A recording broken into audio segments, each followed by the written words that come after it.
यार आप देख रहे हैं 4 PM और मैं हूं अभिषेक मिश्रा। देखिए, हाजीपुर लोकसभा सीट की बात करेंगे। और हाजीपुर लोकसभा सीट जो एक वक्त पर यह माना जा रहा था कि चिराग पासवान के लिए बहुत आसान होने वाला है। चिराग पासवान ये दावा करते रहे कि ये मेरे पिता की सीट है और जाहिर तौर पर स्वर्गीय रामविलास पासवान की ये सीट रही है। हाजीपुर उनका गढ़ माना जाता रहा है और अगर अपवाद छोड़ दें तो वो रिकॉर्ड वोटों से जीतते रहे हाजीपुर लोकसभा सीट। और उनके बेटे हैं चिराग पासवान, उनके पुत्र हैं। और चिराग पासवान काफी सक्रिय हैं। 2 बार से सांसद रहे हैं, 14 और 19 में सांसद रहे जमुई लोकसभा सीट से। इस बार उन्होंने हाजीपुर लोकसभा सीट से चुनाव लड़ने का मन बनाया है। तो एक वक्त पर लगा कि चाचा पशुपति पारस को तो निपटा दिया है, तो अब कोई अड़चन है नहीं। और दूसरी तरफ शिवचंद्र राम, जो पिछली बार उनके चाचा पशुपति पारस से हार गए थे, आरजेडी उम्मीदवार शिवचंद्र राम थे और इस बार आरजेडी ने उनको उम्मीदवार बनाया है। लेकिन ऐसा लगता है जो स्थिति और परिस्थिति नजर आ रही है, हम भी कई बार हाजीपुर गए हैं, वहाँ लोगों से बात की है और बाकी अंदर खाने से जो खबरें आ रही हैं, ऐसा लगता है कि 2019 और 2024 में बहुत अंतर है। यह बिहार की सभी सीटों के लिए भी लागू होता है। एनडीए 2019 के लोकसभा चुनाव में 40 में से 39 सीटें जीत गई थी, लेकिन इस बार ये स्थिति और परिस्थिति है नहीं। चाहे चिराग पासवान दावा करें, चाहे उपेंद्र कुशवाहा, जीतन राम मांझी दावा करें या फिर बीजेपी के बड़े बड़े नेता दावा करें कि बिहार में एनडीए 40 की 40 लोकसभा सीटें जीत रहा है, तो बिहार में ये होने नहीं जा रहा है। इस दावे से हकीकत बहुत दूर है। 40 की 40 सीटों से बिहार में एनडीए बहुत दूर है। अब ये बात बिहार की 40 सीटों के लिए भी लागू होती है और हाजीपुर के लिए भी ये बात लागू होती है कि 2019 में जो स्थिति थी वो 2024 में नहीं है और चिराग पासवान की मुश्किलें वहां बढ़ती जा रही हैं। हम एक के बाद एक खेल आपको बता रहे हैं क्या क्या हो रहा है। कई ऐसे फैक्टर हैं जो चिराग की मुसीबत बन सकते हैं। जो बता चुके हैं उनकी चर्चा हम बाद में करेंगे।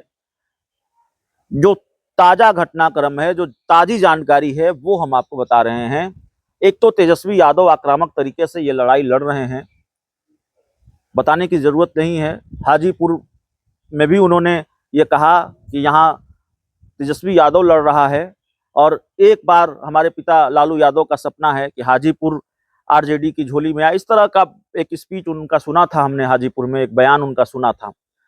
तो तेजस्वी यादव भी बहुत आक्रामक तरीके से, बहुत गंभीरता से ये लड़ाई लड़ रहे हैं। नहीं तो सियासी गलियारों में कई बार ये चर्चा भी होती है कि चिराग और तेजस्वी के बीच कोई फिक्स मैच तो नहीं है। तेजस्वी यादव क्या लड़ने के लिए सिर्फ हाजीपुर लड़ रहे हैं? लेकिन लालू यादव के बारे में ये खबर है कि उन्होंने खासकर हाजीपुर को लेकर खुद मोर्चा संभाल लिया है। जातीय गोलबंदी, लालू यादव इसमें महारत उनको रही है। जातीय गोलबंदी लालू यादव जिस तरीके से करते हैं और उसके सहारे विरोधियों को जिस तरह से निपटाते रहे हैं और खासकर चुनावी खेल जिस तरह से लालू यादव बदल देते हैं, ये बिहार जानता है और देश जानता है।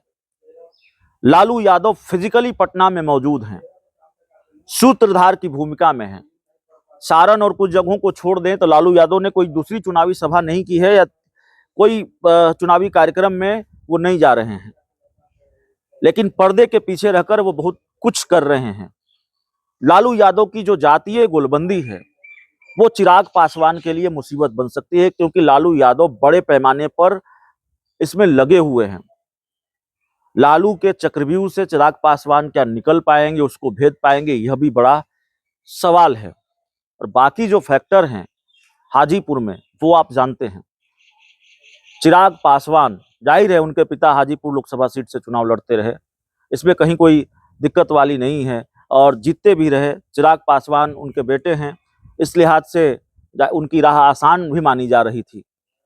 लेकिन चिराग पासवान की पार्टी के ही कुछ नेता हैं जो बड़ा प्रभाव रखते हैं हाजीपुर में और उस वोट बैंक पर बड़ा प्रभाव रखते हैं, जो vote bank Hajipur Lok Sabha seat पर बहुत कुछ तय करता है। कुशवाहा वोट बैंक, सवर्ण समाज के लोगों का वोट बैंक, और उस समाज से आने वाले चिराग पासवान की पार्टी के कई नेता, रेणु कुशवाहा, इंजीनियर रविंद्र सिंह, अजय कुशवाहा, इन्होंने खुली बगावत कर दी है, और सिर्फ बगावत नहीं कर दी है बल्कि एक तरह से चिराग पासवान के खिलाफ अभियान छेड़ रखा है हाजीपुर लोकसभा सीट पर।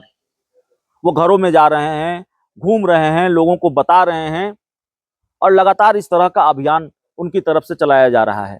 तो जाहिर तौर पर ये एक बड़ा नुकसान होगा चिराग पासवान के लिए, ये बड़े नुकसान का सबब बन सकता है चिराग पासवान के लिए। फिलहाल इस रिपोर्ट में इतना ही। बहुत बहुत धन्यवाद।